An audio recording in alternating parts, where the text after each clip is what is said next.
The Yomiuri ShimbunIt is important to diplomatically resolve the North Korean nuclear and missile problem after maximizing such pressure as sanctions on the reclusive nation. Strongly worded remarks that could trigger an accidental clash or an unforeseen situation should be restrained. There has been no end to the exchange of sharp words between the United States and North Korea, following a warning uttered by U.S. President Donald Trump in an address before the UN General Assembly in mid-September, in which he threatened to totally destroy the North. In an extraordinary statement, Kim Jong-un, chairman of the Workers' Party of Korea, regarded Trump's speech as a declaration of war, saying his country would carefully consider a corresponding, highest level of hardline countermeasure in history. North Korean Foreign Minister Ri Yong-ho hinted at conducting a hydrogen bomb test in the Pacific Ocean as a concrete measure.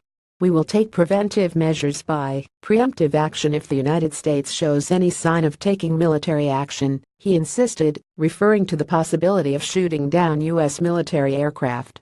There is no doubt that his remark complied with the will of Kim. U.S. military B-1 strategic bombers, deployed on Guam, flew in international airspace over waters east of North Korea, arriving at the northernmost point ever reached by any U.S. military aircraft this century. The B-1 bomber is capable of carrying precision-guided bombs that could be aimed at the Kim regime's nerve center. The plane is difficult for air defense networks to pick up, and it can attack a target by flying at supersonic speed and low altitude. There was no response from the North Korean military. It is believed that the country's military was not able to detect the U.S. bombers by radar. Calm response needed. It is safe to say that the U.S. military has achieved the objective of displaying its capability to militarily warn against North Korea.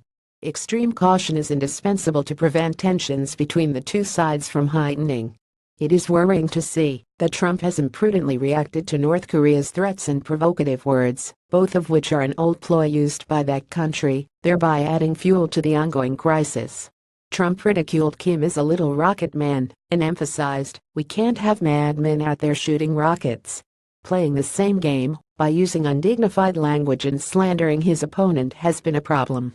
Trump also referred to a possible collapse of the Kim regime, saying North Korea will not last long. There is a gap between his remark and the U.S. government's official view that the United States will not pursue regime change in North Korea, and that it will allow the North to return to the international community if that nation abandons its nuclear and missile programs. The sequence of remarks made by Trump seems to be increasing the uncertainty of the situation and leaving less and less room for a diplomatic solution. It is inappropriate for him to continue sending emotionally charged messages by using the social networking service Twitter that has a character limit.